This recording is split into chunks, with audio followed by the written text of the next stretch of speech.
Last night I made a video about all the reasons why Albion Online is a really good game and also a really toxic game, and why I left Albion Online and switched over to some other games.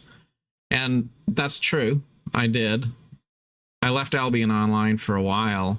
And those of you who have watched the channel have noticed that I haven't been playing the game for a while.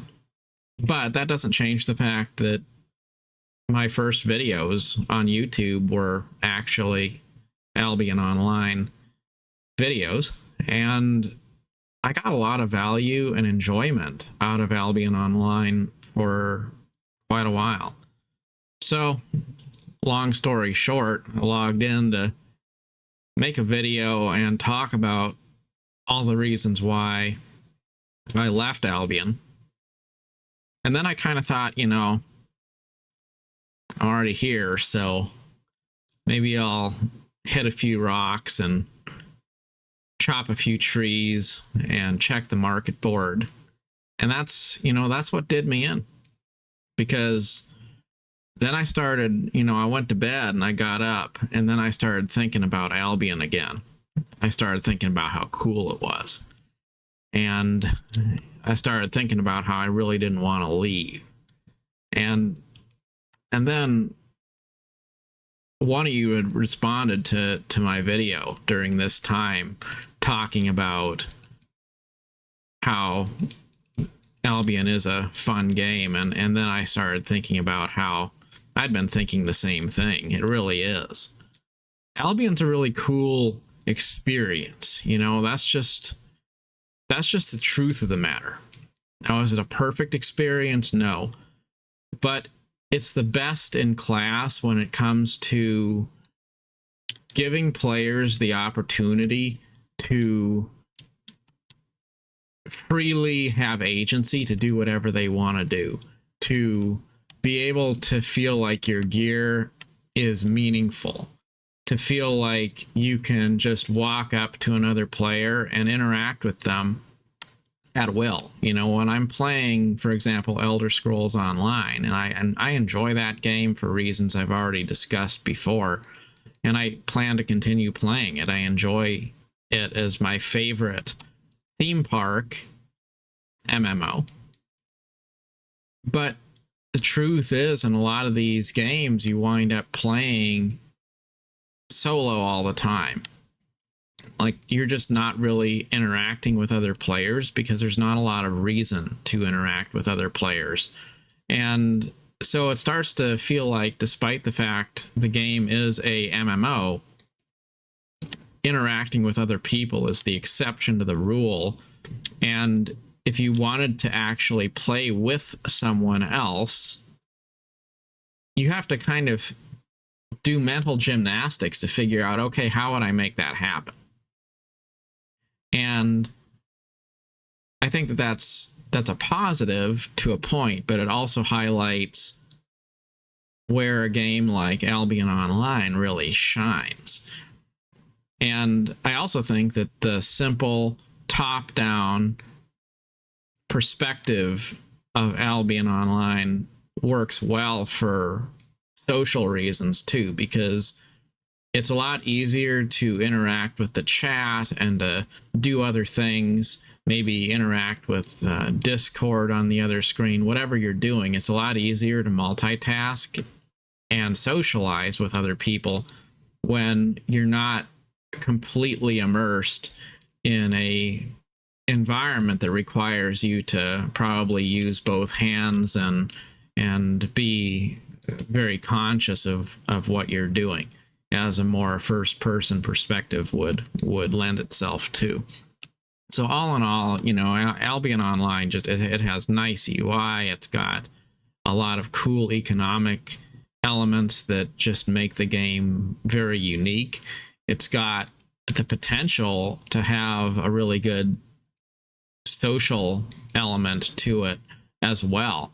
And I've been playing RuneScape 3 a little bit over the last week, and I liked that game, but I also thought about how grindy it is. And I thought about long term, am I going to want to do this? And it feels like a game where you start playing it and you think this is cool, but then you start thinking about how long it's going to be to kind of grind your way through some of this stuff, and it just feels like, I don't know.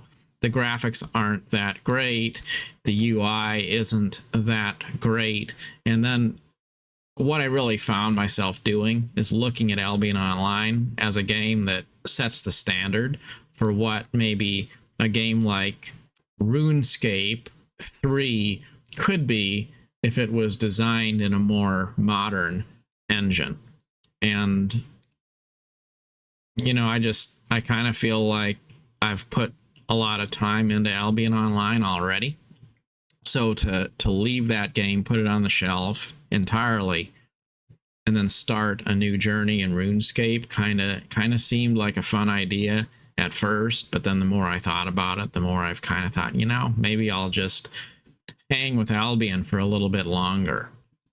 Anyway, all of that, long story short, my thought process here is that I've got enough silver in Albion to where trying to make more money in the game is fine, but I don't really need it. So the question has been, what would I even do in Albion Online? Because it's not like a game where you have more quests you need to do or really more completion to chase. Like, it just kind of is what it is. It's a cool world to be part of, but I don't necessarily have any objectives that I feel like I need to accomplish in order to, finish my account or something. So starting a guild, that's what I'm coming down to. And I thought it would be cool to have a guild for this channel.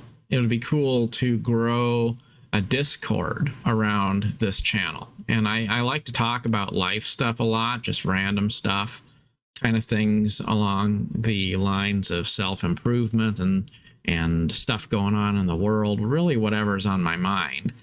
And I don't see that changing at all. But it's also a channel that I wanted to be focused kind of on gaming stuff too. And I don't want to try to get technical because I just don't think that I have the aptitude or the patience for that. I like to approach gaming in a pretty casual way. So there's people who will make amazing guides and walkthroughs and stuff. And that just doesn't really feel like me, I guess. So my thought was, what could I do? And Albion Online is a game where, it can be pretty chill.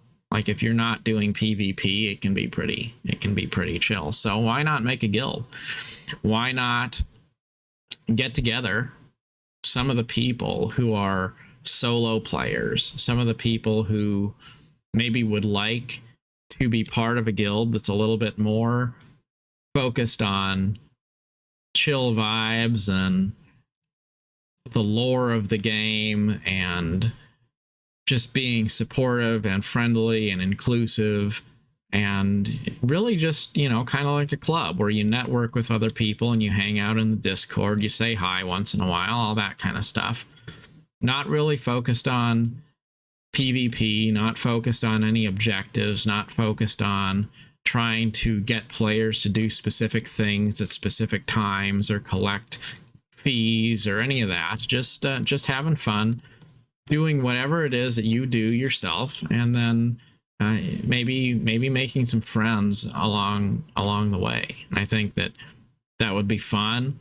And in a game that is known for being pretty toxic and not having a lot of options for casual solo players that just want to take it easy, that's kind of an interesting challenge to see. Could we make a friendly, supportive community that's fun with a thriving Discord in a game that is really known for being rather toxic and uninclusive, or at least pretty hardcore in general?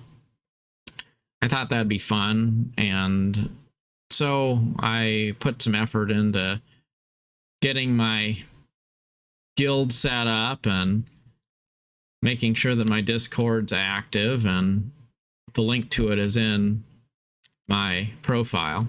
So you're welcome to join, whether you are a Albion Online player or not. But if you are an Albion Online player and you're interested in helping get a guild off the ground, or maybe joining the game and just being part of it, Albion Online is free to play, and it's one of the few MMOs that really truly is free to play, in the sense that there's no part of the game that's completely gated. Maybe islands are, if you didn't already have one, but generally speaking, the world map is not gated.